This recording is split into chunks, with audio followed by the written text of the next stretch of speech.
Olivia's point of view. Will you marry me? Napahinto ako't nanlalaki ang mga mata ko. Para akong binuhusan ng malamig na tubig nang marinig ko yon mula sa isang lalaking nakaluhod sa harap ko. Sa mismong gilid ng kalsada. Kagagaling ko lang sa kumpanyang inaplayan ko. Mukhang bagsak pa nga ako sa interview tapos ngayon, may lalaking mukhang pulube na nagpo-propose sa akin. Kuya, baliw ka ba? Tanong ko't halos mapaatras. Ang itsura kasi niya'y gulo-gulo ang buhok. Sira-sira ang damit. Madungis at parang ilang araw nang hindi naliligo. Pero in fairness, gwapo siya ha? Malakarot man ang datingan. At nang magsalita siya ulit, may kung anong lalim sa boses niya na hindi tugma sa itsura. Mukha lang akong baliw, anya, habang nakatitig pa rin sa akin. Pero seryoso ako sa tanong ko. Napakunot ang noo ko't nagpalingalinga sa paligid. Diyos ko, buti na lang walang ibang tao rito. Kung meron, baka gusto ko nang lamunin ng lupa sa hiya. Seryoso ka nga, sabi ko. Pero hindi naman kita kilala. Napakamot ako sa ulot naghanap ng barya sa bag ko. Siguro gutom lang talaga tong taong to. Hinugot kong natira kong sukli at iniabot sa kanya. Ayan lang ang extra ko ha, pasensya ka na kuya. Ibili mo na lang ng pagkain, baka gutom ka lang. Ngumiti ako ng pilit saka tumalikod. Akmang aalis na ako nang biglang pumalakpak ang lalaki. Napalingon ako at halos mapatigil ang tibok ng puso ko. Nang biglang may magsidatingang mga lalaking nakatuksido mula sa kung saan na para bang mga bodyguards sa pelikula. Lahat sila'y sabay-sabay na yumuko sa harap ng pulube. Napanganga ko. Ano to? Prank show? May hidden camera ba? Mas lalo akong napanganga nang maghubad ang lalaki at nakita kong matipuno niyang katawan. Nagbihis to ng maayos na damit at nagpunas ng wipe sa mukha. Nang humarap itong muli sa akin ay doon ko lang napagtanto kung sino siya. Si Lorenzo de Vega, ang CEO ng kumpanyang kagagaling ko lang. Congratulations, Miss Olivia Santos. Sambit niya na may tipid ng ngiti. Ikaw lang ang pumasa sa challenge. Challenge? Nauutal kong tanong at pilit pa ring inuunawa ang nangyayari. Tumango siya ngunit mabilis ding nag-iba ang ekspresyon ng kanyang muka. Isa itong test of character. Gusto kong makita kung sino sa mga aplikante ang may tunay na malasakit. Yung marunong makakita ng tao kahit sa likod ng dumit kahirapan. Hindi ko alam kung matutuwa ba ako o maiinis. Kasi nasabihan ko siya ng baliw kanina. Ganun po ba? Sabi ko sa kapilit ang ngiti. So, ibig sabihin, pasado ako? Tanggap na po ba ako? Technically. Hindi natapos ang sinasabi ni Sir Lorenzo nang may humintong kotse sa tapat namin at bumaba ang isang matandang babae. Nakasuot ito ng perlas at may aura ng yaman at kapangyarihan. Lola Gracia, what are you doing here? Tanong ni Lorenzo. So, lola pala ito ng CEO. Congrats iha, tanggap ka na. Nakangiti nitong sambit habang lumalapit sa amin. Napakurap ako, ilang ulit pa. Para lang masiguro kung tama ba ang narinig ko. Totoo po? Tanggap na po ko bilang sekretarya? Halos mahina akong tanong na may halong kabat pag-asa. Ngumiti ang matandang babae. Hindi bilang sekretary, kung hindi bilang mapapangasawa ng apo kong si Lorenzo. Para akong hinipa ng malakas na hangin. Ano po? Halos pasigaw kong sagot. Sabay lingon kay Lorenzo na ngayon ay nakataas lang ang isang kilay. Malamig ang mga mata at parang biglang nag-ibang ugali mula sa lalaking nakangiting pulubi kanina. Ang nasa harap ko ngayon ay isang seryosong lalaking matangos ang ilong. Mapupungay ang mga mata at mukhang walang balak ngumiti kahit konti. Challenge lang naman dapat yun. Malamig niyang sambit. Para makita kung sino ang may mabuting puso. Tumingin siya sa lola niya saka ibinalik ang tingin sa akin.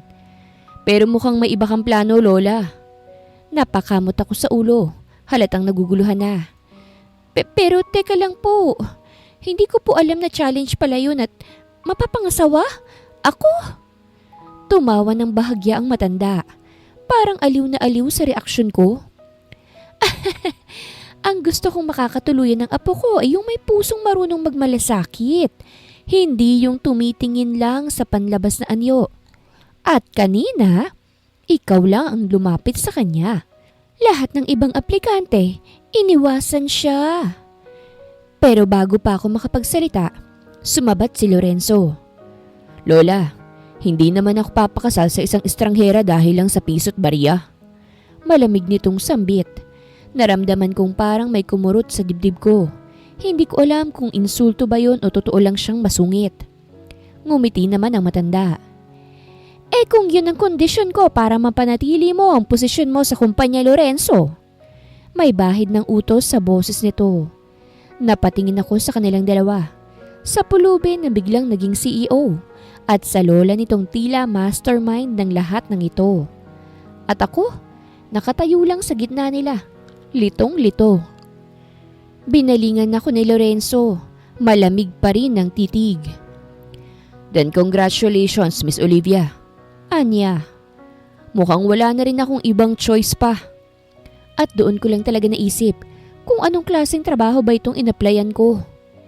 Hindi ko alam kung paano akong napasakay sa loob ng itim na kotse ni Lola Gracia. Parang lahat ng nangyari ay sobrang bilis. Kanina nasa kalsada lang ako bitbit ang resume ko. Ngayon naman, nasa loob na ako ng sasakyan ng isang billionaire.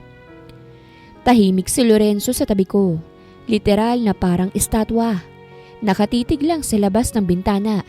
Seryoso ang mukha at halatang pinipigilan ang inis. Samantalang si Lola Gracia naman ay relax na relax sa harapan. Parang walang kakaiba sa ginagawa niyang pagkuha ng fiancé para sa apo niya sa gitna ng kalsada. Pagdating namin sa mansyon, halos mapangangako. Hindi basta mansyon lang kung hindi parang palasyo. May fountain sa gitna ng malawak na bakuran. May mga naglalakihang chandelier at may mga tauhang agad lumapit para buksan ang pinto namin. Pasok ka, iha! Magiliw na sabi ni Lola Gracia. Huwag kang mahihiya Mula ngayon, ituring mo na itong tahanan mo. What? Pumasok ako, nanginginig pa rin, at amoy na amoy ko ang halimuyak ng mamahaling pabangot bulaklak. Si Lorenzo naman ay dire-diretso lang sa sofa. Hindi man lang ako tinitingnan. Pag-upo namin sa living room, doon na nagsimula si Lola. Tahimik muna siya, parang binubuo ang mga salitang sasabihin. Tapos, bigla siyang ngumiti. Olivia, alam kong gulat ka pa sa mga nangyayari. Anya, pero gusto ko lang ipaliwanag ang dahilan kung bakit ko ginawa ito. Tumango ako kahit hindi pa ako sigurado kung gusto ko talagang marinig. Tingnan mo kasi ang apo kong yan. Itinuro niya si Lorenzo na ngayon ay nakaupo sa kabilang sofa. Nakakunot ang noo. Trabaho ng trabaho. Puro negosyo. Walang oras magmahal. Lalo namang walang oras para magkaanak. Lola, malamig na putol ni Lorenzo. Hindi ako robot. Wala lang akong interes sa mga babaeng habol lang ay pera. Hindi naman lahat ng babae ay ganun. Sagot ni Lola Gracia sabay lingon sa akin at ngumiti. Kaya nga tuwang-tuwa ako nang makita kong may babae pa palang marunong magmalasakit. Kahit sa pulubi pa siya lumapit. Kaya't ikaw ang napili ko. Ako? Napili? Parang nanalo lang ako sa rapol na hindi ko naman sinalihan. Gusto ko nang magkaapo, iha. Patuloy niya. At kung hindi ko patutulungang lumambot ang puso ng apo ko, baka wala na akong abutang apo sa mundong ito. Parang natigilan si Lorenzo sa sinabi ng lola. Napahawak siya sa sentido. Halatang inis na inis pero pinipigilan. Lola, this is absurd. Halatang nawawalan na ng pasensya. You can't just decide who I'm going to marry. Kung gusto mong manatili bilang CEO, putol ni Lola Gracia. Malamig pero matatag. Susundin mo ako. Natahimik si Lorenzo. Ako naman ay napalunok sa sariling laway. Hindi ko alam kung maiiyak ako o matatawa. Ako ba dapat talaga? Ako ba yung solusyon para magkaapo ang isang lola? Ngumiti si Lola Gracia sa akin. May halong lambing at puwersa. Olivia, Hindi ko naman ipipilit kung ayaw mo. Pero isipin mo, isang buhay na hindi mo kailangang maghirap, isang pamilya at isang pagkakataon para baguhin ang apo kong ito. Napatingin ako kay Lorenzo. Nakatitig siya sa akin. Malamig pa rin ang mga mata. Pero sa likod ng titig na yon, may kung anong hamon. Kung papayag ka, sabi niya. Handa ka bang pumasok sa mundong hindi mo alam kung kalaban o kakampi ako? Napayuko ako sandali. Pinipigilang maluha. Hindi ko dapat kalimutan kung bakit ako nandito. Hindi dahil sa mansyon, hindi dahil sa lalaking CEO na ngayon ay galit na nakatingin sa akin. Kung hindi dahil kay nanay. Naalala ko kung papaano siyang hirap huminga kagabi. Kung papaano ko siyang tinatakpan ng kumot habang pinipigilan kong mapansin niyang umiiyak ako sa gilid ng kama. Kaya nga ako nakikipagsapalaran ngayon. Kaya ako huminto sa kolehiyo. Para lang makahanap ng trabaho at may pambili ng gamot niya. Kaya bago pa man ako tuluyang lamunin ng gulat sa sitwasyon, dahan-dahan kong tinaas ang mukha ko at mahina kong tanong. May sahod po ba akong makukuha? Medyo nagulat si Lola Gracia pero agad din siyang umiti. Yung ngiting parang may nakaplano na talaga sa isip niya. Abat, meron iha. Kung anong pagmamay-ari ni Lorenzo, sa'yo rin. Parang naputol ang paghinga ko. Ha? Ano raw? Bigla akong napatingin kay Lorenzo nang magsalita to. That's absurd, Lola. We literally don't know her. Galit niyang sabi. Halos tumindig siya mula sa upuan. Nanlilisik ang mga mata at parang gusto nang umalis palabas. Ay, hindi po Lola Gracia. Mabilis kong tanggi. Sabay taas ng dalawang kamay na parang sumusurrender. Hindi po sa ganun. Hindi ko po kailangan ng kung anumang ari-arian. Gusto ko lang po talaga ng trabaho. Kahit maliit na sahod lang po. Kailangan ko lang po ng pambili ng gamot ng nanay ko eh. May sakit po kasi siya. Napahinto ako at biglang namuo ang luha sa mga mata ko. Pinilit kong ngumiti kahit nanginginig ang labi ko. Hindi ho ako humihingi ng kayamanan, Lola. Gusto ko lang po siyang mabuhay ng matagal. Yun lang po. Natahimik ang buong sala. Kahit ang tiktak ng orasan ay parang huminto. Si Lorenzo na kanina'y puno ng inis, ngayon ay nakatitig lang sa akin. At sa unang pagkakataon, hindi ko alam kung galit pa rin siya o may kakaibang lambot na sa mga mata niya. Lumapit si Lola Gracia at hinawakan ang kamay ko. Olivia, malumanay niyang sabi. Alam kong mabuti kang bata at hindi mo kailangang mamalimos ng tulong. Hayaan mong kami naman ang tumulong sa inyo ng nanay mo. Umiling ako, mahina pero mariin. Hindi po ako sanay tumatanggap ng awa, pero kung pwede po, kahit simpleng trabaho lang tatanggapin ko po. Napabuntong hininga si Lorenzo at napailing. You're unbelievable, sabi niya.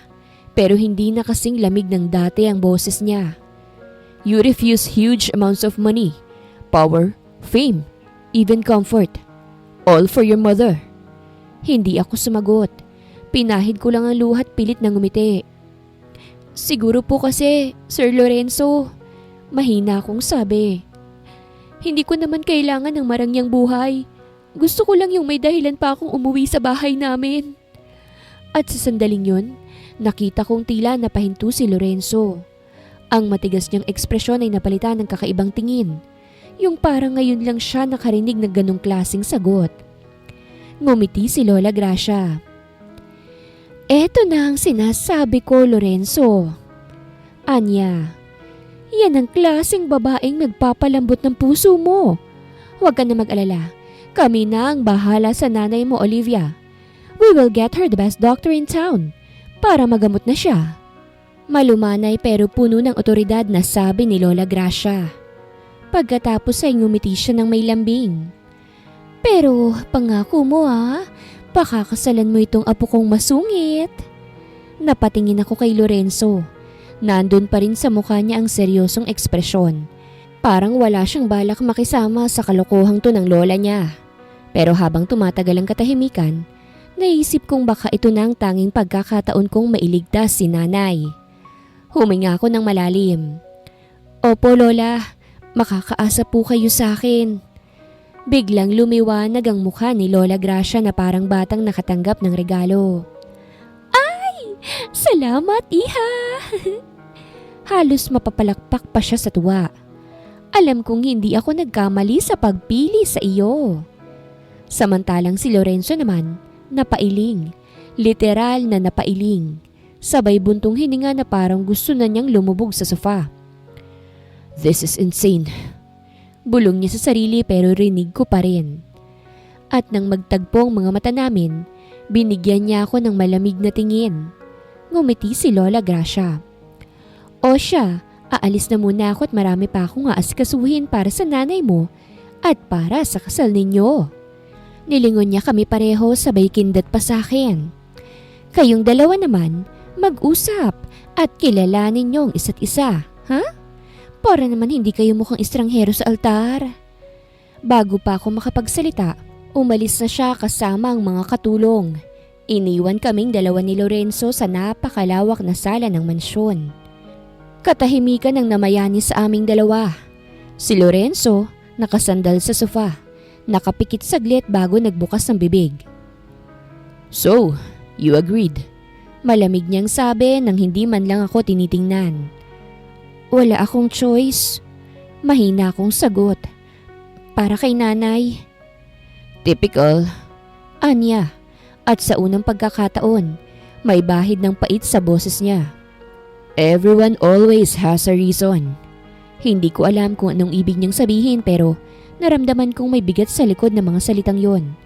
Tahimik akong tumingin sa kanya hanggang sa bigla siyang tumayo't dahan-dahang lumapit sa akin. Bawat hakbang niya, parang lumalakas ang tibok ng puso ko. Hindi ko alam kung kaba, takot o pareho. Ang kisig niya sa suot niyang puting long sleeves at ang lalim ng titig niya. Parang may kung anong gustong iwasan pero hindi ko magawa. What if? Mahina pero matalim niyang sabi habang unti-unti akong nilalapitan. Bigyan na lang kita ng perang kailangan mo tapos umalis ka na rito. Parang tinusok ako ng hangin. Ano? Napaatras ako ng bahagya. Papaano si Lola Gracia? Tumaas ang isa niyang kilay, saka naglakad papalapit pa. Ako nang bahala sa kanya. Malamig niyang tugon. I will give you one. Sandaling tumigil siya saka ngumiti ng sarkastiko. No, gagawin ko ng 5 million. Umalis ka lang ngayon din. Nanlaki ang mga mata ko. Halos malaglag ang pangako. 5 million? Halos pasigaw kong sambit. That's nothing. Anya, walang bakas ang emosyon. Ano, deal? Parang umikot ang mundo ko. 5 milyon. Sa laki ng halagang yon, kayang-kaya kong mapagamot si nanay. Makakabalik pa ako sa kolehiyo. Makakabayad kami sa utang at... Pero si Lola Gracia. Napatingin ako sa sahig. Hindi ko alam kung tama bang tanggapin. Naalala ko kung papaano siyang ngumiti kanina. Kung gaano siyang tuwang-tuwa sa amin. Kawawa naman siya kung bigla akong mawawala. Hindi ba malulungkot si Lola Gracia? Mahina akong tanong. Halos pabulong. I said ako nang bahala sa kanya. So it's a deal. Hindi pa ako nakakasagot pero agad siyang tumalikod. Lumipat sa bintana. Kinuha ang cellphone sa bulsa at nagsimulang magdial. Butler Joe? Malamig niyang sabi sa kanyang kausap sa cellphone. Prepare 5 million in cash. Kailangan ko ngayon. Napahawak ako sa dibdib ko. Pinipigilang marinig ang mabilis na tibok ng puso ko. 5 milyon. Parang hinawakan ko na sa palad ko ang lahat ng solusyon sa problema ko. Pero ang kasabay nun, pakiramdam ko'y mawawala rin ang bahagi ng pagkatao ko. Si Lorenzo, matapos kausapin ng butler, ay humarap muli sa akin at seryoso pa rin. Parang walang emosyon. Babalik dito si Butler Joe dalang pera. Maiksi niyang sabi. Pagkatapos mong tanggapin, umalis ka na. I don't want any drama. Drama? Halos mapatawa ako sa inis. Akala mo ba pera lang ang dahilan kung bakit ako pumayag sa gusto ni Lola Gracia? Napatingin siya sa akin. Malamig ang mga mata.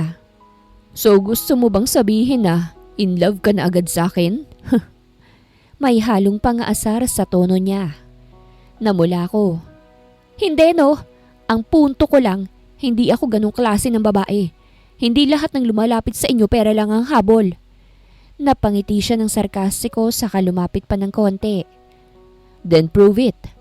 Umalis ka nang walang kahit na anong piso. Napatigil ako. Hindi ko alam kung saan ako kukuha ng lakas ng loob para sumagot. Nakaramdam ako ng hapdi sa dibdib. Hindi dahil sa alok niya kung hindi sa paraan ng pananalita niya. Parang nakakababa ako sa paningin niya. Alam mo, Lorenzo? Mariin kong sabit pinipigilan ng panginginig ng boses ko. Hindi mo kailangang insultuhin ako para lang ipakita na ayaw mo sa akin. Kung gusto mo akong paalisin, sabihin mo ng derechahan. Pero wag mo akong huhusgahan. Sandaling natahimik siya. Tila nagulat din siya sa biglang tapang ng tono ko. Ngumiti ako ng mapait. Ang masama kasi sa'yo, hindi mo man lang sinusubukang kilalanin ako. Hinusgahan mo agad ako dahil hindi kita kalibel. Tumalikod ako pero bago ako makalakad palayo, ay bigla siyang nagsalita. Wait! Napatigil ako. Dinig ko ang paglapit ng mga hakbang niya mula sa likuran. Bakit ka pumayag sa gusto ni Lola? Tanong niya sa mababang tono. Dahil lang ba sa pera? Huminga ako ng malalim bago tumingin sa kanya. Dahil nga sa nanay ko. Mahina akong sabi. Dahil gusto kong mabuhay pa siya. Pero gusto kong perang makukuha ko'y pinaghirapan ko. At hindi basta ibabayad sa akin dahil lang sa may pera ka. Nagtagpo ang mga mata namin. Sa unang pagkakataon, may nakita akong kakaiba sa kanya. Hindi galit, hindi inis, kung hindi parang guilt. Bago pa siya makasagot, bumukas ang pinto. Sir, here's the cash. Sabi ni Butler Joe, dala ang 5 itim na briefcase. Tumingin si Lorenzo sa pera, tapos sa akin. Kung tatanggapin mo yan, hindi na kita makikita ulit. Tahimik lang ako habang nakatitig sa itim na briefcase na nasa ibabaw ng mesa. Parang biglang bumigat ang paligid at bawat tibok ng puso ko'y ramdam ko hanggang sa tenga. 5 milyong piso. Isang halaga na kayang magpagamot kay nanay, makapagpatayo ng bahay, at makapagpabalik sa akin sa kolehiyo. Pero habang nakatingin ako ron, para bang may bumubulong sa isip ko. Hindi lahat ng madali. Tama.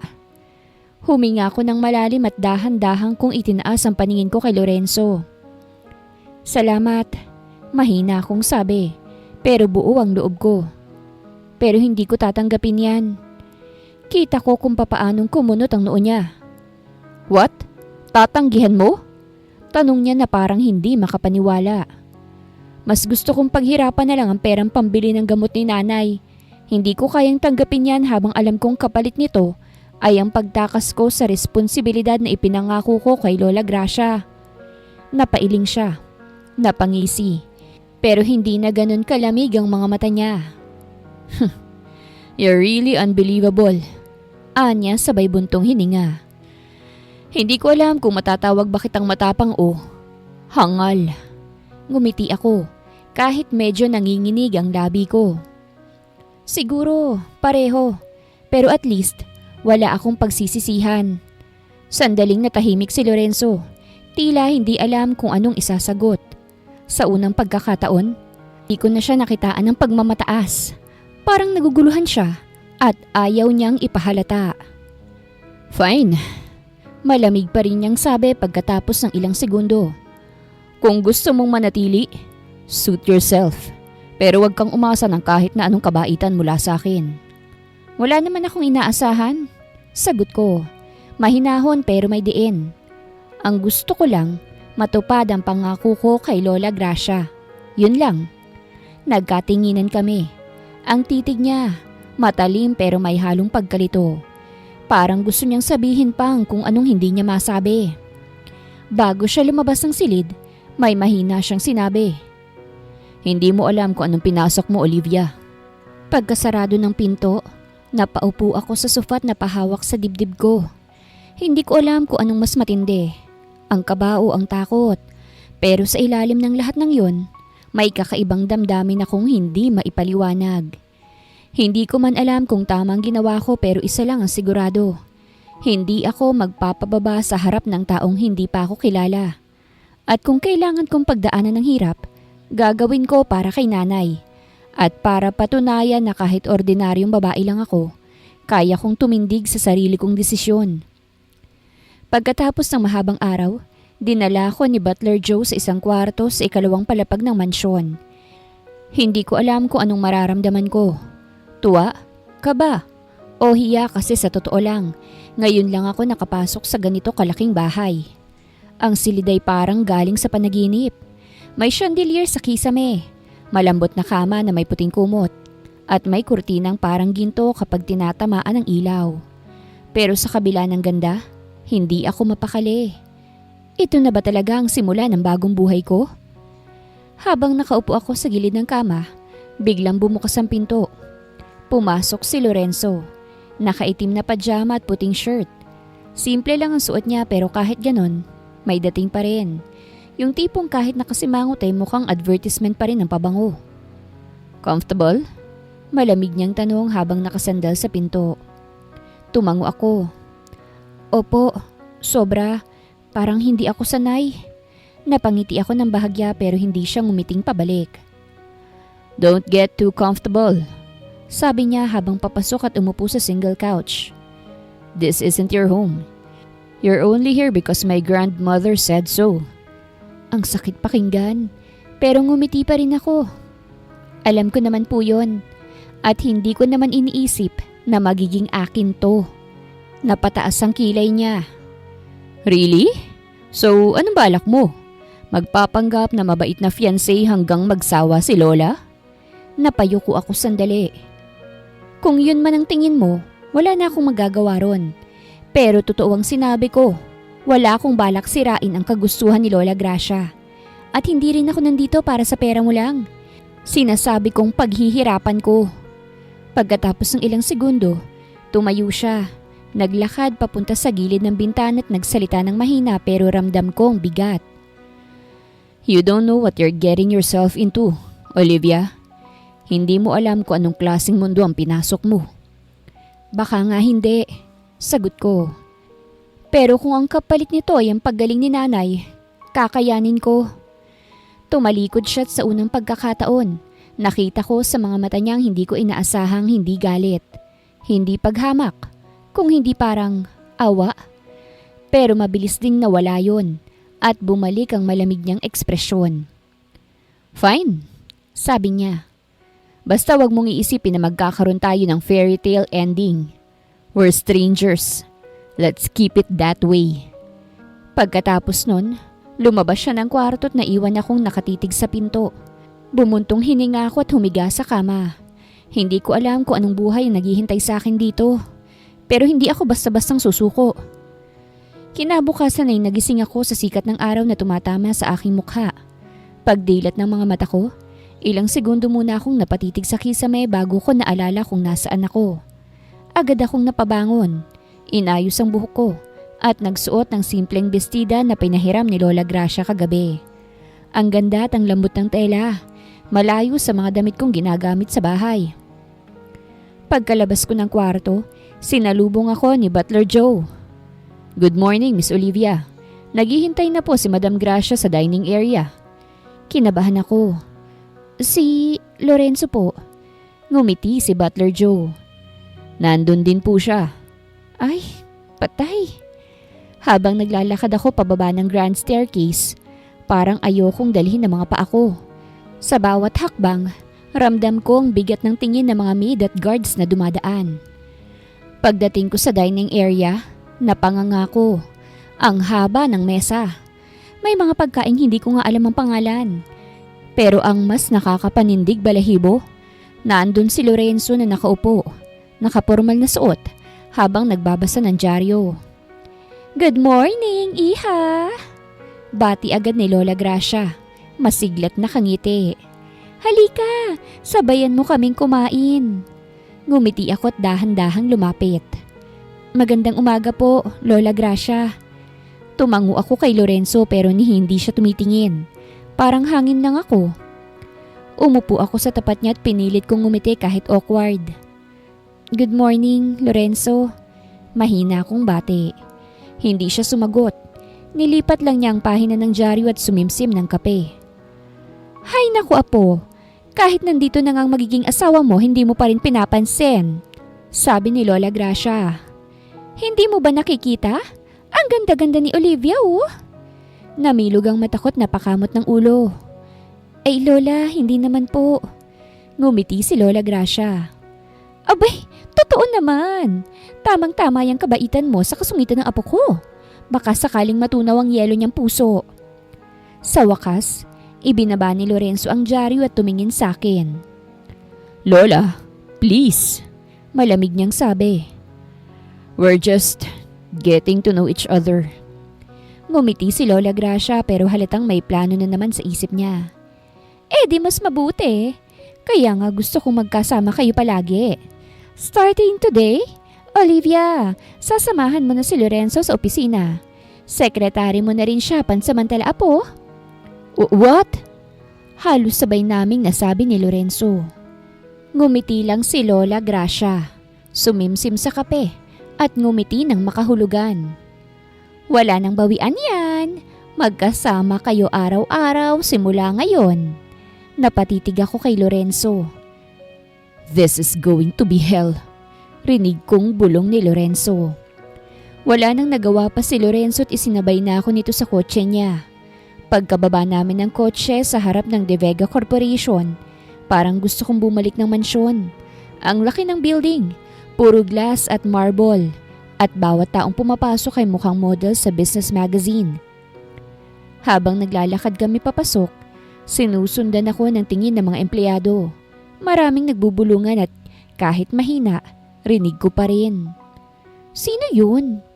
Bagong sekretary yata ni Sir Lorenzo? O baka girlfriend niya? Hindi kagandahan ha? Napakapit ako sa bag ko, kinakabahan. Pero si Lorenzo, diretso lang ang lakad. Parang wala siyang pakialam. Ang tapang ng aura niya. Parang sino mang lumapit ay matutunaw sa isang sulyap lang. Pagdating namin sa opisina, sinalubong kami ni Butler Joe at ng isang grupo ng staff. Nakangiti si Butler Joe dalang isang folder.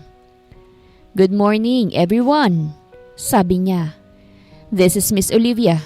Starting today, siya na ang magiging personal secretary ni Sir Lorenzo. Parang biglang nag-freeze ang buong paligid. May ilang ngumiti ng pilit, pero karamihan ay nagkakangitian lang, nagtaasan ng kilay. At doon lumapit ang isang babaeng naka-fitted na red dress. May hawak na tablet at halatang sanay mag-utos. Perfect ang makeup niya. Pati kilay parang sinukat ng ruler. Excuse me, Butler Joe? Anya, malumanay pero may halong asim sa boses. Ako si Cindy, head manager ng marketing. Can I just clarify? Secretary daw ni Sir Lorenzo? Tumango si Butler Joe. Yes, Miss Cindy. Direct order from Madam Gracia herself. Ngumiti si Cindy pero halatang pilit. Oh, I see. Sabay tingin sa akin mula ulo hanggang paa. Wala naman sigurong experience sa corporate world ang... Miss Olivia, tama? Ngumiti ako ng mahina. Opo, wala pa po. Pero willing naman po akong matuto. Tumaas ang kilay ni Cindy. How inspiring! Pero bago pa siya makapagsalita ulit, dumaan si Lorenzo sa pagitan namin at diretso sa opisina niya.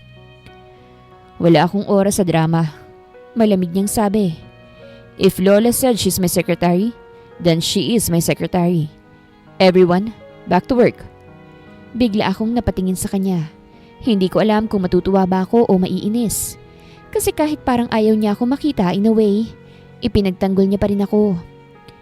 Pag alis ni Lorenzo, lumapit ulit si Cindy sa akin. Nakangiti pero matalim ang tingin. Well, welcome Miss Olivia. Pero just a little advice. Bahagya siyang yumuko. Halos bulong na ang tono. Kung inaakala mong tatagal ka rito, nagkakamali ka. Hindi lahat ng babae kayang sabayan si Lorenzo. Hindi ko alam kung anong mas malakas, ang kabog ng dibdib ko o ang inis sa tono niya. Pero ngumiti pa rin ako. Pinilit kong kalmahin ang sarili ko. Salamat sa advice, Miss Cindy. Pero wala naman akong balak makipagsabayan eh. Ang gusto ko lang, magawa ng maayos ang trabaho ko. Saglit siyang napatigil at parang hindi inasahan yung sagot ko. Naglakad ako papunta sa desk na itinuro ni Butler Joe na diretsyo sa tapat ng opisina ni Lorenzo. At habang nakaupo ako ron, naramdaman ko ang mga matang nakatingin pa rin sa akin. Karamihan may halong duda, ilan may halong inggit. Alam kong hindi magiging madali, pero kung kinaya kong harapin ang gutom, hirap at takot sa kalsada, siguradong kaya ko ring harapin ang Cindy na yon. Tanghali na noon at halos lahat ng empleyado ay abala sa kanilang lunch break. Ako naman, tahimik lang na nakaupo sa pantry, kumakain ng baon kong adobong manok at kanin. Nalihim ko pang iniluto sa mansyon kanina. Medyo nahihiya pa ako kasi halos lahat ng tao doon ay may take-out mula sa mamahaling cafe sa baba ng building. Okay lang yan, Olivia, sabi ko sa isip ko.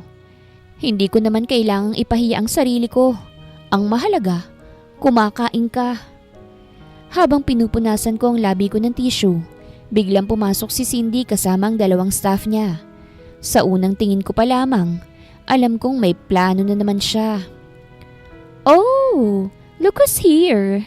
Nakangiting sabi ni Cindy pero halata sa tono ang pangaasar. Ang bagong sekretary ni Sir Lorenzo. Ngumiti ako ng magalang. Good afternoon po, Miss Cindy. Lumapit siya sa table ko. Tumingin sa baon kong pagkain at bahagyang napaikot ang mata. Ay, medyo ibang amoy. Adobong manok ba yan? Sabay tawa ng Pino. Sumabay pa ang mga kasama niya. Napayuko ako at pilit na ngumiti. Opo, adobong manok lang po. Baon ko kasi. Oh, wow. Simple living. Ani Cindy sabay lagay ng latte sa mesa.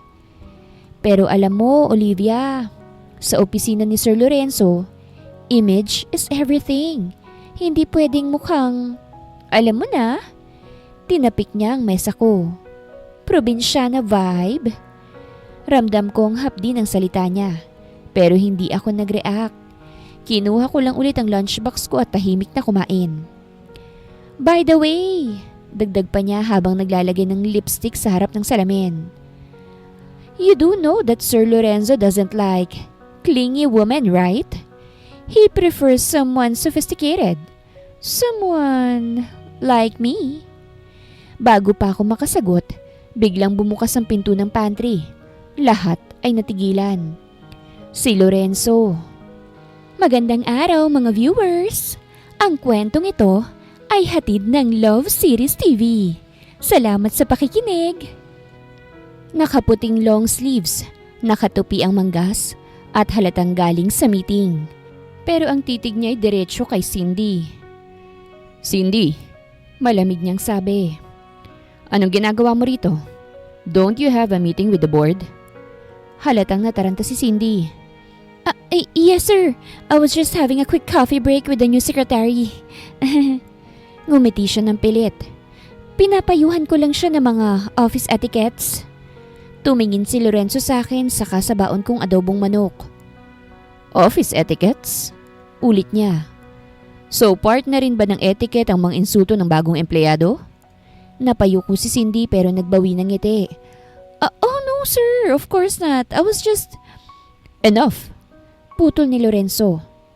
Next time, if you have time to gossip, I'll make sure to give you more reports to finish. Natahimik ang buong pantry. Halos marinig ko ang tibok ng puso ko. Pagkatapos niyang pagsabihan si Cindy, lumapit siya sa table ko at tiningnan ang lunch ko. Adobong manok? Tanong niya. Opo, mahina akong sagot. Pasensya na po kung medyo naamoy niyo. Hindi po kasi ako sanay sa mga pagkain dito.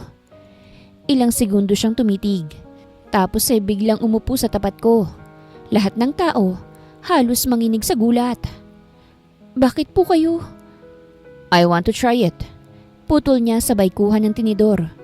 Kumuha siya ng konting ulam at kanin at dahan-dahang kinain. Pagkatapos ng ilang sandali, tumango siya. Not bad. Bahagya pa siyang ngumiti. Unang beses ko yung nakita. Mas masarap pa yata to kaysa sa mga pagkain sa cafe. Hindi ako nakasagot. Parang natulala lang ako sa ngiti niyang yon. Bago siya tumayo, tumingin siya kay Cindy. Next time, learn some manners.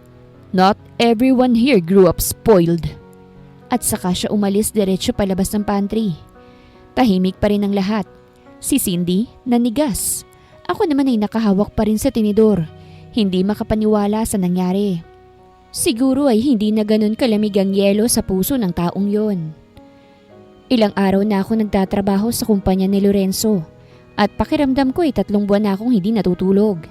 Hindi pala biro ang maging sekretarya ng CEO. Halos buong araw, sunod-sunod ang mga tawag, meeting at report na kailangang tapusin. Si Lorenzo naman, laging seryoso, laging nakakunot ang noo. Pero kahit ganon, unti-unti ko nang naiintindihan kung bakit siya ganon. Perfectionist siya at gusto niya lang siguraduhin na lahat ay maayos. Miss Olivia, ipasok mo sa schedule ko ang meeting with the investor sa Friday. Olivia, double check this file. May typo sa report.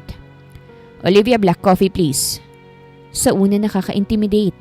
Pero ngayon, parang nasasanay na ako. Minsan pa nga kapag hindi siya naguutos, parang hinahanap-hanap ko na. At ngayong gabi, habang nasa sasakyan kami pa uwi, ramdam ko na ang pagod. Tahimik lang si Lorenzo habang nagmamaneho. At ako na may halos makatulog na sa tabi niya. Pagdating namin sa mansyon, bumati pa si Butler Joe, pero halos wala na akong lakas para sumagot. Good evening, Miss Olivia. Good evening po. Mahina akong sabi habang bitbit ang bag. Pagpasok namin sa loob, agad kong tinawagan si nanay. Komportable na raw siya sa ospital at unti-unti nang gumagaling. Anak, huwag mong pababayaan ang sarili mo ha. Kahit anong trabaho mo, magpapahinga ka rin. Ngumiti ako habang pinipigilan ng luha. Opo, Nay. Huwag po kayong mag-alala. Ayos lang ako dito. Pagkatapos ng tawag, napabuntong hininga ko. Yung tipo ng buntong hininga na may halong pagod at ginhawa. Everything okay? Tanong ni Lorenzo na kapapasok lang din sa living room. Hawak ang coat niya. Opo, sagot ko. Pilit na ngumiti. Si nanay, mas maayos na raw po ang pakiramdam. Tumango siya. Good. That's good. Tahimik kaming dalawa pagkatapos nun. Inilapag ko ang bag ko sa sofa dahil sa sobrang pagod, napahiga ako ron saglit. Sandali lang, Olivia. Pahinga ka lang ng konti. Sabi ko sa isip ko. Pero ilang segundo lang, tulog na pala ako. Hindi ko alam kung gaano katagal akong nakatulog. Pero nang dumilat ako, may naramdaman akong kumot na nakatakip sa akin. Napalingon ako't nakita ko si Lorenzo. Nakatayo malapit sa sofa. Hawak ang laptop niya. Pasensya na po. Mahina akong sabi. Nahihiya. Hindi ko po namalayang nakatulog ako rito. Hindi siya sumagot agad. Tumingin lang siya sa akin. Matagal, parang may iniisip.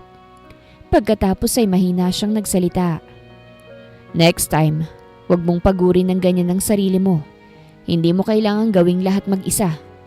Natigilan ako. Hindi ko alam kung tama bang narinig ko. Si Lorenzo?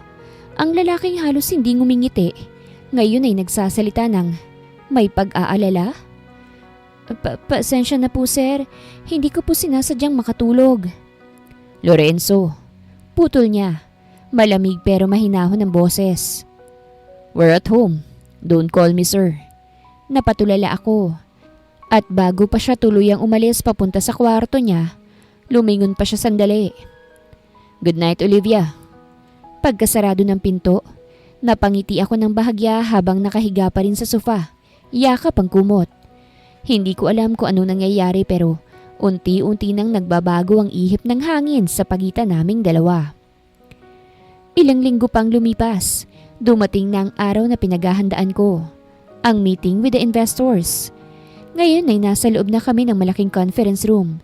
Nakaayos ng projector, nakaupo na ang mga investors, at nakaupo rin si Lorenzo sa unahan. Suot ang kanyang paboritong itim na suit. Kinakabahan ako habang hawak ang laptop. Paulit-ulit na chinecheck kung tama ba lahat ng files. Ilang gabi ko tong pinaghirapan. Halos hindi na nga ako natulog para lang masiguradong maayos ang presentation ni Mr. Lorenzo para sa investors. Ready na po lahat, sir. Sabi ko, mahina, habang inilalagay ang USB sa laptop na nakakonekta sa screen. Tumango lang siya't walang imek. Pero alam kong mabigat ang meeting na ito. Pag-click ko ng unang file, bigla akong natigilan. Error? File cannot be opened? Napakabigat ng pakiramdam ko. Pinilit kong buksan ulit pero ganun pa rin. Pangalawang file, pangatlo, lahat ng presentation slides ay corrupted. Nanlamig ako. Parang biglang tumigil ang mundo. Ramdam kong nagsisimula ng bumilis ang tibok ng puso ko. Oh no! Bulong ko sa sarili ko. Nanginginig ang kamay. Wait lang po. May technical issue lang po tayo. Pilit akong ngumiti sa mga investors pero ramdam kong nanginginig na ang labi ko. Tiningnan ko si Lorenzo. Tahimik lang siya sa kanyang upuan. Nakasandal, nakatingin lang sa akin. Hindi ko alam kung galit ba siya o sinusubukan lang niyang intindihin ang nangyayari. Feeling magaling kasi. Mahinang bulong ni Cindy narinig ko mula sa likuran. Alam kong may gusto siya kay Lorenzo at mula pa noong una, halata namang hindi niya ako gusto. Napakagat ako sa labi. Pilit pinipigilan ng mga luha. Hindi ako pwedeng umiyak. Hindi ngayon. Tinry kong buksan ulit ang backup file sa flash drive pero ganun pa rin. Wala. Parang gusto kong lamunin na lang ng lupa. Miss Olivia? Sa wakas ay nagsalita si Lorenzo. Malamig pero kalmado ang boses. May problema ba? Napatingin ako sa kanya. Halos hindi na makasagot. Sir, corrupted po lahat ng files. Hindi ko po alam kung bakit pero kagabi pa po ay okay naman ang lahat. Naramdaman ko mga matang nakatingin sa akin. At ang bawat segundo ay parang oras na lumilipas. Should we just postpone this? Tanong ng isa sa mga investor. Halatang inis. Bago pa ako makasagot, tumayo na si Lorenzo. Hindi na kailangan. Lumapit siya sa harap hawak ang sariling laptop. We'll continue the presentation. I already have a copy. Nanlaki ang mga mata ko. May copy siya? Papaanong? Habang nagsimula siyang mag-present, hindi niya ako tinitingnan ni minsan.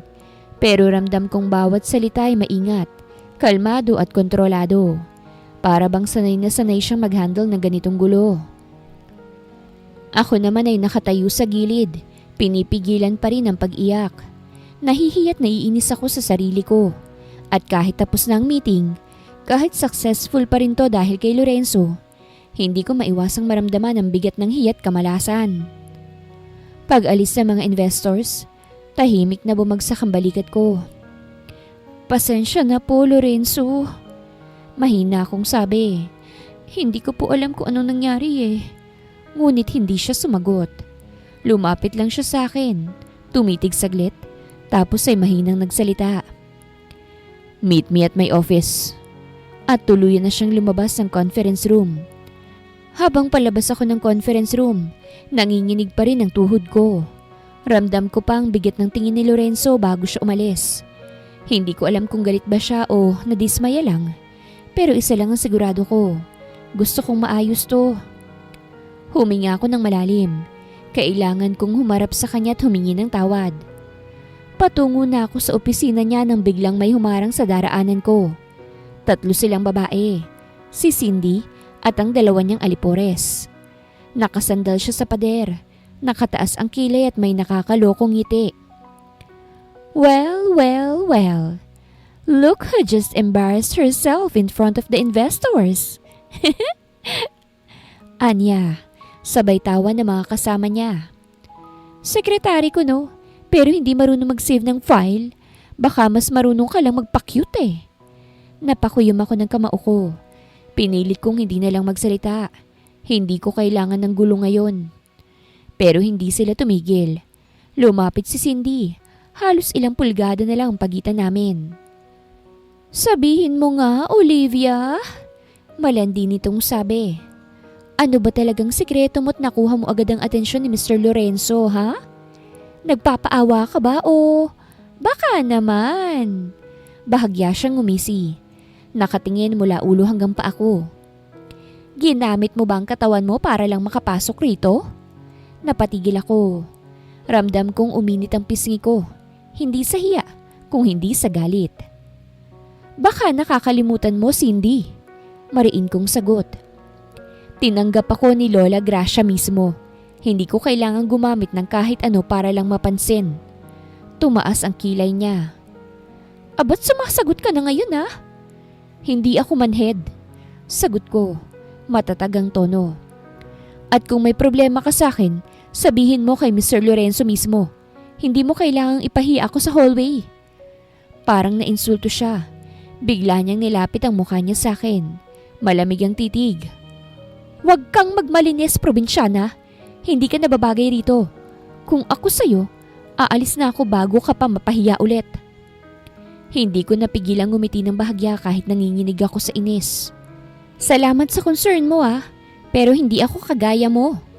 Hindi ako sumusuko. At doon siya tuluyang nainis. Isang mabilis na sampal ang sumunod at naramdaman ko ang mainit na hampas sa pisngi ko. Nagulat ako. Tumigil ang mundo ko sa isang iglap. Tahimik ang hallway pero ramdam kong may ilang empleyadong napatigil at nakatingin na sa amin. Cindy! Sigaw ng isa sa mga kasamahan niya. Halatang nagulat. Hinawakan ko ang pisngi kong namumula. Dahan-dahan kong tiningnan si Cindy. At sa halip na umiyak, ngumiti ako. Ganyan ba ang klase ng babae na gustong mapansin ni Lorenzo? Sayang, akala ko may dignidad ka. Bago pa siya makasagot, dumating si Butler Joe. Halatang nagmamadali. Miss Olivia, pinapatawag ka na po ni Sir Lorenzo. Ngayon na raw po. Napatingin si Cindy. Pero ako, tumuwid lang ng tayo. Salamat, Butler Joe. Mahinahon kong sabi. Tapos ay tumingin ako kay Cindy. Diretso sa mata niya. Excuse me, hindi ko pwedeng paghintayin ng boss mo. At tahimik akong naglakad palayo. Kahit nanginginig pa rin ang kamay ko dala ng sakit ng sampal at ng pagpipigil na hindi lumaban ng higit pa. Pagkapasok ko sa opisina ni Lorenzo, halos hindi ko na alam kung papaano magsisimula. Nakatayo siya sa tapat ng mesa, nakapamulsa, at seryosong nakatingin sa laptop. Ang lakas ng kabog ng dibdib ko habang dahan-dahan akong lumalapit. Sir, mahina akong sabi, halos paos. Pasensya na po sa nangyari kanina sa meeting. Ako po ang may kasalanan. Hindi ko po alam kung bakit nakurap ang files. Hindi ko po sinasadya, sir. Hindi ko na napigilan. Unti-unti nang namuo ang luha sa mata ko. Sinubukan kong pigilan pero habang nagsasalita ako, lalo lang akong nadudurog. Ginawa ko naman pong lahat pero mukhang palpak pa rin ako. Dahan-dahan niyang itinaas ang tingin sa akin. Sa unang pagkakataon, hindi ko nakita ang galit sa mga mata niya. Ang nakita ko'y pag-aalala. Olivia, tawag niya sa pangalan ko. Una niyang beses gawin yon ang walang apelido. What happened to your face? Napahinto ako. Agad akong napahawak sa pisngi kong namumula pa. Wala po to. Namula lang to, sir. Lumapit siya ng dahan-dahan at maingat ang bawat hakbang. Nang tuluyan siyang nasa harap ko, marahan niyang iniangat ang baba ko para makita ng maayos ang pisngi ko. Tell me. Malamig pero mababa ang boses niya. Sinong may gawa nito? Hindi ko na kayang magsinungaling. Napayuko ako at halos pabulong kong sagot. Cindy po. Biglang nanigas ang panga ni Lorenzo. Kita ko ang biglang pagdilim ng mga mata niya. Sa isang iglap, hinawakan niyang kamay ko at hinila ako palabas ng opisina. Sir, saan po tayo pupunta? Just follow me. Mariin niyang sabi. Halos mahila niya ako sa hallway habang naglalakad siya ng mabilis at tahimik. Pero ramdam ko ang tensyon sa katawan niya. Lahat ng makasalubong naming empleyado ay napapatingin. Tahimik, naguguluhan pero walang nangangahas na magsalita. Pagdating namin sa department office, tumigil siya sa tapat ng mesa ni Cindy. Nakatayo roon si Cindy kasama ang mga kasamahan niya at nagulat nang makita kami. Sir Lorenzo! Mabilis niyang bati. Pilit ang ngiti. What brings you here? Diretsyong tiningnan siya ni Lorenzo. Did you slap her? Biglang nanlamig ang paligid at walang kumibo. Umiling si Cindy. Halatang kinakabahan pero pilit na nanatiling kalmado. No sir, of course not. Bakit ko naman siya sasampalin? She said that? She's lying. Naninira lang yan sir.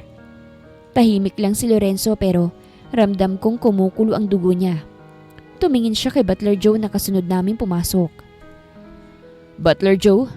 Mahinahon pero matalim ang tono niya. Check the CCTV footage. I want the clip before the day ends. Right away, sir.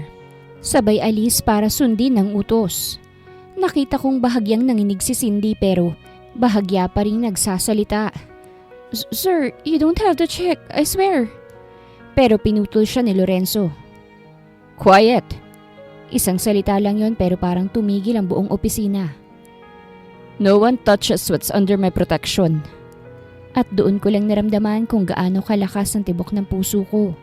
Hindi ko alam kung dahil sa takot kay Lorenzo o dahil sa kakaibang paraan ng pagprotekta niya sa akin. Katahimikan naman ang sunod na bumalot sa buong opisina. Pero ramdam kong lahat ng matay nakatingin sa akin. Parang naghihintay ng eksena. May bulungan, may nagkukunwaring abala. Pero alam kong lahat ay interesado sa mangyayari. Maya-maya'y dumating si Butler Joe dalang flash drive. Sir, the CCTV footage is ready. Napatigil ang lahat. Si Lorenzo'y nakatayo sa gitna ng meeting area. Seryosong seryoso. Habang si Cindy, nasa gilid. Halatang kinakabahan pero pilit nagpapakita ng ngiti. Play it. Utos ni Lorenzo. Pagkatapos ng ilang segundo, lumabas sa malaking screen ang eksaktong nangyari.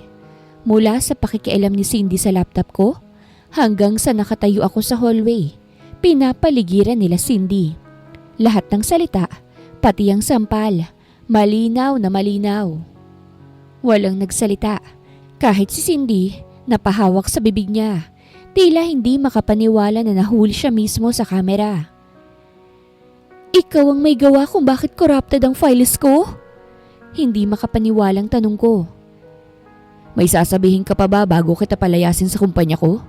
Tanong ni Lorenzo. I can explain, sir. Nanginginig niyang sabi. She provoked me. Sinungitan niya ako. She was rude. Pero bago pa siya matapos, lumapit si Lorenzo. Malamig ang mukha. You slapped my employee. Mariin niyang sabi. You humiliated her in front of everyone. Sir, please. Silence.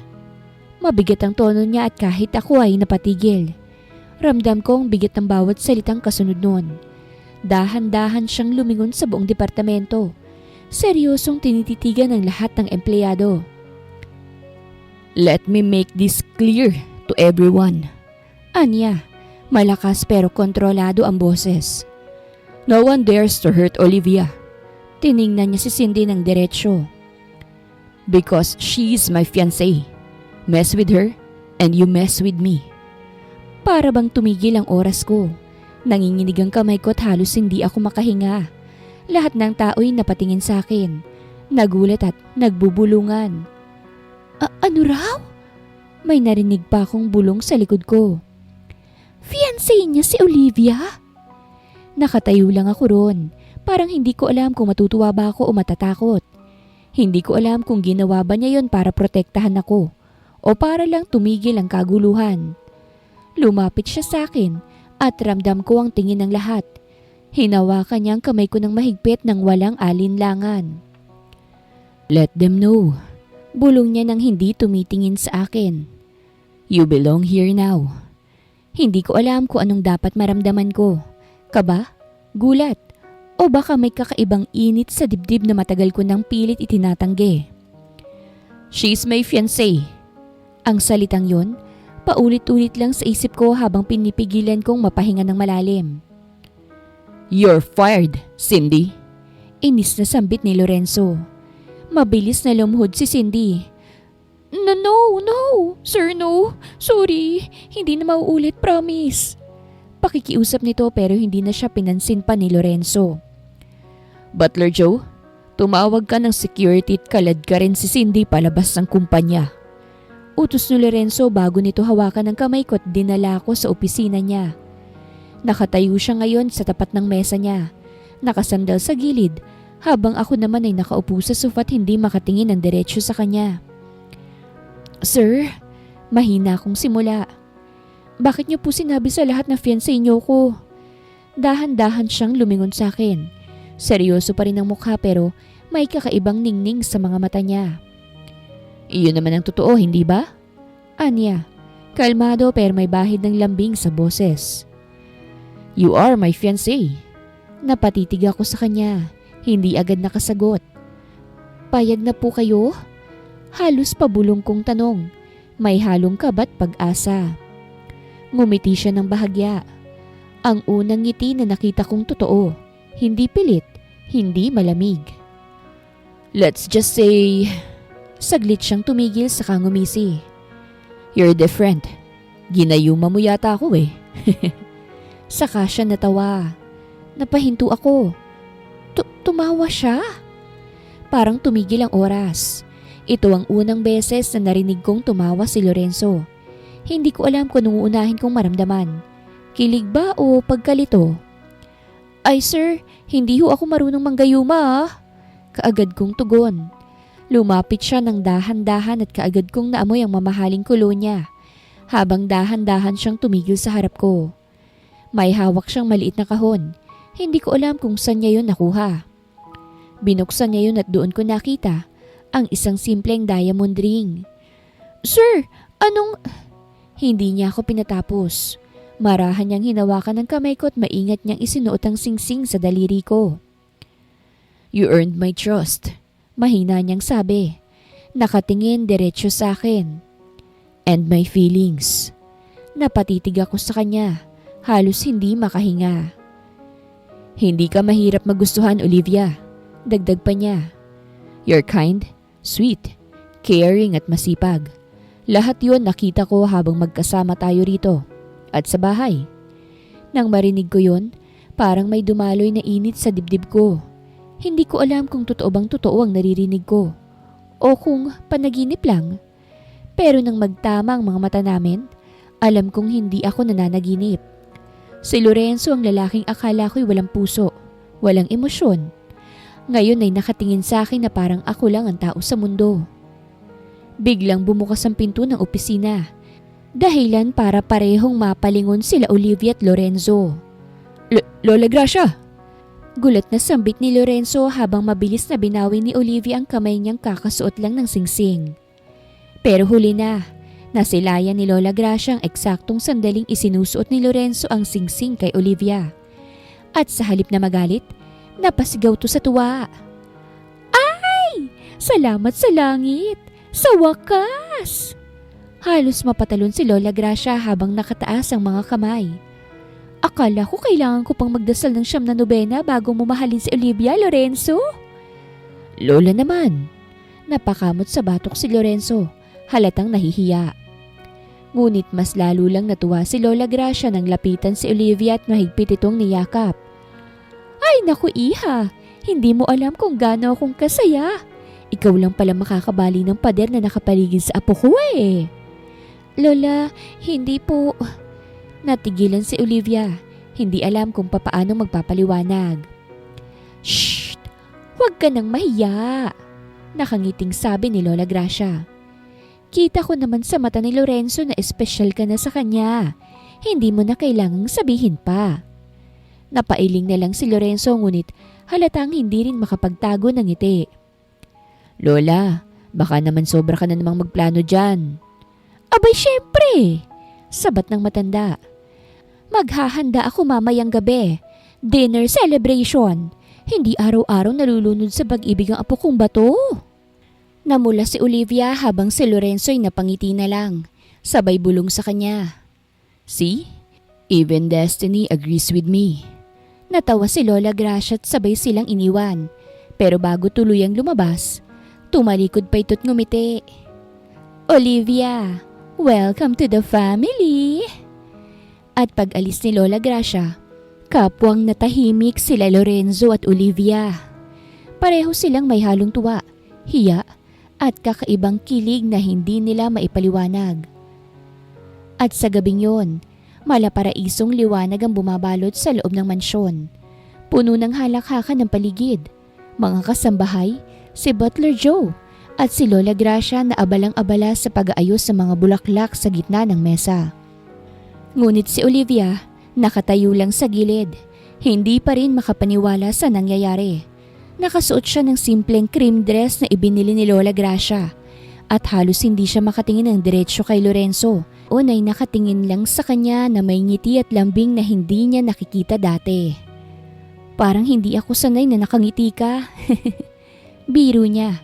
Pilit binabasag ang kaba sa dibdib. Mas gumaganda kasi ang gabi kapag nakikita kitang ganito, sagot ni Lorenzo. Bahagyang yumuko para ipagpantay ang tingin sa kanya. You deserve to smile tonight. Hindi na nakasagot si Olivia dahil biglang sumigaw si Lola Gracia. Ayan na! Welcome and surprise!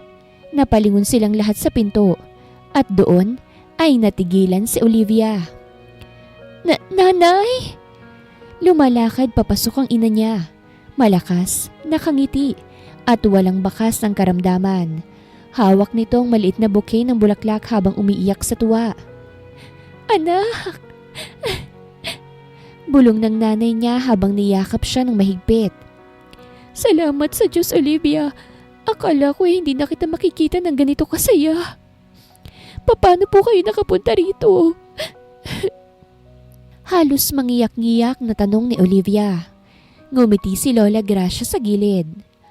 May koneksyon ako sa ospital na pinagpagamutan ng nanay mo. Nang nalaman kong maayos ng kalagayan niya, pinauwi ko na siya rito. Gusto kong maging kumpleto ang gabi ng apo ko at nang magiging apo ko rin sa hinaharap.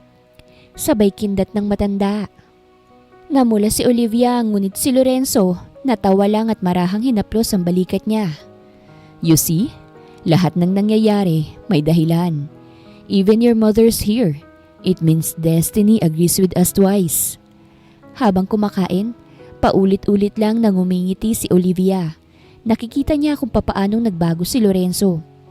Hindi na ito ang lalaking palaging seryoso at walang emosyon. Sa bawat pag-abot nito ng baso, sa bawat pag-alok ng ulam, ramdam niya ang pag-aalaga. Pagkatapos ng hapunan, tumayo si Lorenzo at tinapik ng marahan ng baso. May gusto lang akong sabihin. Anya, sabay tingin kay Olivia. This dinner is not just a celebration. It's a beginning. Olivia, thank you for teaching me how to feel again. Si Lola Gracia, halatang pinipigilan ng kilig. Si Olivia naman ay hindi makatingin ng diretsyo at nangingilid ang luha. Hindi ko alam kung anong ginawa mo, dagdag ni Lorenzo. Pero gusto kong malaman mong simula ngayon, hindi mo kailangang paghirapan ng lahat mag-isa. Kasama mo na ako. Tumayo si Olivia, humakbang papalapit, at mahina niyang sinabi. Hindi ko rin alam kung papaanong nangyari to pero salamat. Salamat dahil pinaniwala mo kong may mabubuting tao pa rin sa mundo. Nagpalakpakan sina Lola Gracia at Butler Joe, sabay sigaw ng matanda. Ay naku, tama na yung mga drama. Mag-dessert na tayo. Nagtawanan silang lahat at napuno ng kasiyahan ng mansyon. Matapos ang masayang hapunan, nagpaalam sandali si Olivia sa lahat para magpahangin. Hindi niya alam kung saan pupunta hanggang sa mapadpad siya sa rooftop ng mansyon. Doon, tahimik lang maliban sa marahang ihip ng hangin at sa malayong ilaw ng syudad na kumikislap sa gabi. Habang nakasandal siya sa railings, napangiti siya sa sarili. Parang panaginip lang ang lahat ng to. Mahina niyang sambit. Hindi ito panaginip. Isang pamilyar na boses ang sumagot sa likuran. Napalingon siya at nakita niya si Lorenzo. Suot pa rin ang formal suit pero nakabukas na ang ilang butones. Hinubad nito ang coat at isinuot sa kanya. Wear this. Mamaya yakapin mo pa ako kapag nilamig ka. Sabi niya nang may ngiting nakakaloko pero may lambing. Salamat. Mahina niyang tugon. Hindi ko akalaing marunong ka rin palang magpakilig. Hindi ko rin akalaing matututo ako. Sagot ni Lorenzo sabay upo sa tabi niya sa bench. Sanay kasi akong puro trabaho, puro responsibilidad. Pero nang dumating ka, parang may nagbago. Tahimik lang silang dalawa sandali. Pinagmamasdan ang kumikislap na mga bituin. Olivia, mahinahon niyang tawag.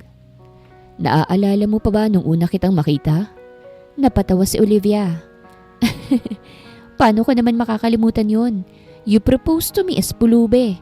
Pagkatapos, halos ipagtabuyan mo ko sa mansyon. Ngumiti si Lorenzo. Yeah, I was so rude, cold, and blind. Hindi ko nakita agad kung gaano kang kabuti. Lahat ng mga tao, gusto lang makuha ang gusto nila. Pero ikaw kahit inaalok kita ng milyon, tumanggi ka. Para sa'yo mas mahalaga ang pangako mo kay Lola Gracia at ang pagmamahal mo sa nanay mo. Napatingin si Olivia sa kanya. Nagugulat sa lalim ng tono nito. Hindi ko naman ginusto na mag-stand out. Gusto ko lang mabuhay ng maayos. Exactly, sagot ni Lorenzo. Marahang hinawakan ang kamay niya. You reminded me of what's real. Kaya kung may karapat dapat akong pasalamatan, ikaw yun. Namilog ang mga mata ni Olivia. Ramdam ang kabog ng dibdib niya. Lorenzo, ngumiti siya't dahan-dahang nilapit ang noo niya sa noo ni Olivia. No need to say anything. I just want you to know, I'm falling for you. Napatigil si Olivia ng ilang segundong katahimikan hanggang sa bumigkas siya ng halos pabulong. Baka ginayuma lang talaga kita. Parehas silang natawad sa ilalim ng buwan. Marahang hinawakan ni Lorenzo ang kamay ni Olivia at sabay silang tumingin sa kalangitan. Simula ngayon, wika ni Lorenzo. Gusto kong maranasan mo kung ano yung tinatawag na totoong masayang buhay. Ngumiti si Olivia. Basta kasama ka, wala na akong ibang hihilingin pa at masaya ako sa'yo. Mahal kita, Olivia. Mahinang pag-amin ni Lorenzo sabay halik sa noo niya. 3 months later. Malapit ng kasal nyo. Dapat pinagpaplanuhan ng honeymoon. Masiglang sabi ni Lola Gracia habang nakaupo sa veranda ng mansyon. Hawak ang tablet at may nakahilerang brochures ng iba't ibang bansa. Nasa harapan niya sila Lorenzo at Olivia. Si Olivia ay halatang naiilang habang si Lorenzo naman parang gusto nang lumubog sa upuan at sa inis. Lola, we haven't even finalized the guest list yet. Reklamo ni Lorenzo. Pinisilang sentido. Pwede bang unahin muna natin yung... Walang pero-pero. Putol agad ni Lola Gracia. Ang honeymoon hindi lang bakasyon yon, kung hindi simbolo ng bagong simula bilang mag-asawa. Ayan o, Paris, Maldives, Switzerland. O gusto nyo ba sa Tagaytay na lang? Lola naman. Kinakabahang sabi ni Olivia. Namumulang pisngi. Hindi pa nga po kami kasal. Ngumisi lang si Lola Gracia. O edi mas lalong dapat planado ng lahat. Hindi yung sa huling minuto na lang. Lorenzo, ikaw saan mo gustong dalhin ang magiging asawa mo? Napatingin si Lorenzo kay Olivia na agad umiwas ng tingin. Bahagya siyang ngumiti sabay sabi ng may halong biro. Anywhere, basta tahimik at walang makulit na lolang kasamang nagbabantay. Hoy! Kunwaring nagalit si Lola Gracia sabay hampas ng abaniko sa braso ni Lorenzo. Ang kapal! Kung hindi dahil sa akin baka hanggang ngayon single ka pa rin, ano? Hindi napigilang matawa ni Olivia. Tama naman si Lola. Biro niya. Kung hindi dahil sa inyo, baka hanggang ngayon ay sinusungitan pa rin ako ng apo nyo. Tingnan mo to. Ako ang mapapangasawa mo. Dapat ako ang kakampihan mo. Kunwaring tampo ni Lorenzo pero hindi maitago ang ngiti. Dati kasi suplado ka. Sagot ni Olivia sabay tawa. Ngayon parang mas tao ka na. Napataas ang kilay ni Lorenzo. Mas tao? Anong ibig mong sabihin? Dati ba alien ako? Hindi naman. Sagot ni Olivia habang pinipigilan ang tawa. Half alien lang. Sus Mariosep! Sabat ni Lola Gracia. Natatawa. Ang sweet-sweet niyo naman pero puro pang-aasar. Kaya sigurado akong bagay talaga kayo. Tumayo siya't sabay bitbit ng tablet. Ayan na, napagdesisyonan ko na ha. Honeymoon destination nyo? Maldives. Sabay silang napatingin. Maldives? Halos sabay nilang sabi. Yes, I already called the resort. All expenses paid. Para makapagpahinga naman kayo. Olivia, maghanda ka ng mga summer dresses mo ha? Hindi makapaniwala si Olivia. Lola, sobra naman po to. Ang dami niyo nang nagawa para sa amin. Ngumiti si Lola Gracia. Nilapitan siya't hinawakan ng kamay niya. Anak, hindi sobra yan. Deserve mong maging masaya. Alam kong marami kang pinagdaanan pero ngayon, oras mo na para ngumiti. Hindi napigilan ni Olivia ang mapangiti rin, habang si Lorenzo, tahimik pero halatang natutuwa.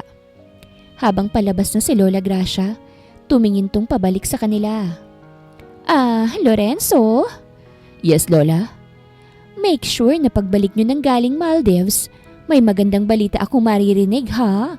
Gusto ko kasi ng mga 100 apo. Sabay kindat. Halos mabilaukan si Olivia sa iniinom na juice habang natawa ng mahina si Lorenzo. Lola! Sigaw niya. Ngumisi lang si Lola Gracia. What? A grandmother can dream, right? Pag-alis ng matanda, tahimik silang dalawa.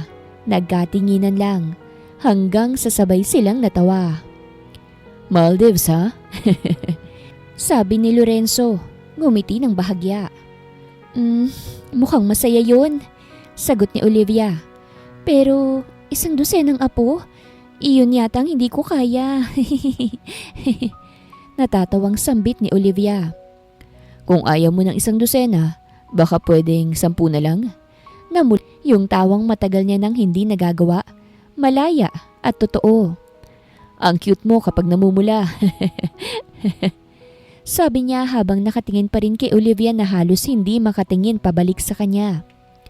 Hindi ako namumula, tanggi nito. Pero halata sa pisngi ang kulay rosas na dumadaloy. Ganun ba? Ngumiti si Lorenzo, bahagyang lumapit. Dahilan para umatras si Olivia hanggang sa halos maipit siya sa pagitan ng sofa at ng katawan ni Lorenzo. Lorenzo, huwag kang lalapit. Mahinang sabi niya. Halatang kabado pero halata rin ang kilig. Bakit? Tanong ni Lorenzo. Nakayuko ng bahagya. Halos magdaop na ang kanilang mga labi. Natatakot ka ba? Hindi ako natatakot. Sagot ni Olivia. Tinapunan siya ng tingin. Hindi lang ako sanay. Bahagyang natahimik si Lorenzo sa sinabi niya. Sa kamarahang ngumiti. Then maybe, masasanay ka na. Mahina niyang tugon. Because I don't plan on letting you go. Sandaling nagtagpo ang kanilang mga mata. At sa unang pagkakataon, walang kasinungalingan sa titig ni Lorenzo. Totoong may laman, totoong may damdamin. Ngunit bago pa man magtagpo ang kanilang mga labi, biglang umalingaw-ngaw ang boses ni Butler Joe mula sa labas ng pinto. Sir Lorenzo, Ma'am Olivia, dinner is ready. Sabay silang napatalon at nagkahiyaan. Ay salamat, nakaligtas ako. Bulong ni Olivia sabay iwas. Saved by the butler. Biro ni Lorenzo. Pero bakas ang ngiti niya na hindi pa tapos ang usapan. Pero tandaan mo Olivia, dagdag niya bago sila maglakad palabas. 10 kids. Sounds like a good start, right? Talagang tumawad ka pa ha? Sigaw ni Olivia at sabay silang natawa at ramdam ang saya ng puso nila sa bawat isa. Minsan, ang tunay na halaga ng tao ay nasusukat sa kabutihan ng puso, hindi sa yaman o sa itsura. Dagdag pa rito ang kabutihan ay laging may gantimpala. At minsan, ang pag-ibig ay dumarating sa oras at taong hindi mo inaasahan. Wakas!